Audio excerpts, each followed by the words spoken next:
லூக்கா அதிகாரம் 4. இயேசு பரிசுத்த ஆவியினால் நிறைந்தவராய் யோர்தானை விட்டு திரும்பி ஆவியானவராலே வனாந்தரத்திற்கு போகப்பட்டார். 40 நாள் பிசாசால் சோதிக்கப்பட்டார். அந்த நாட்கள் அவர் ஒன்றும் புசியாதிருந்தார். அந்த நாட்கள் முடிந்த பின்பு அவருக்கு பசி உண்டாயிற்று. அப்பொழுது பிசாசு அவரை நோக்கி, நீ தேவனுடைய குமாரனானால் இந்த கல்லை அப்பமாக்கும்படி சொல் என்றான்.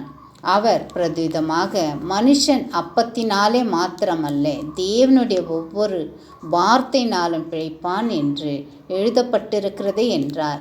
பின்பு பிசாசு அவரை உயர்ந்த மலையின் மேல் கொண்டு போய் உலகத்தின் சகல ராஜ்யங்களிலும் ஒரு நிமிஷத்திலே அவருக்கு காண்பித்து, இவைகள் எல்லாவற்றின் மேலும் உள்ள அதிகாரத்தை இவைகளின் மகிமையும் உமக்கு தருவேன். இவைகளை எனக்கு ஒப்பு கொடுக்கப்பட்டிருக்கிறது. எனக்கு இஷ்டமானவனுக்கு இவைகளை கொடுக்கிறேன்.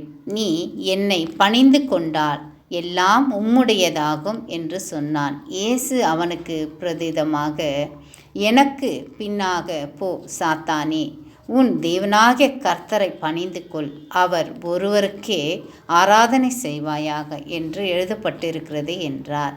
அப்பொழுது அவன் அவரை எருசலேமுக்கு கொண்டு போய் தேவ ஆலயத்து உட்பரிக்கையின் மேல் அவரை நிறுத்தி, நீ தேவனுடைய குமாரனானால் இங்கே இருந்து தாழ குதியும்.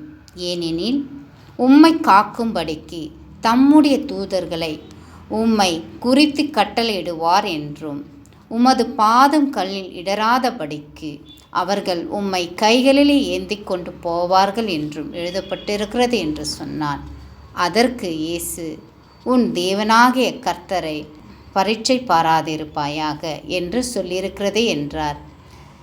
ஆமேன். நாளிலே ஆண்டவரை சோதித்த பிசாசுகள் நம்மை சோதிக்க எம்மாத்திரம். ஆதலால் இந்த 40 நாளிலே உபவாசத்தோடு விசுவாசத்தோடு ஜெபத்தில் இருப்போம். நாம் ஜெயத்தை பெறுவோம். ஆமேன்.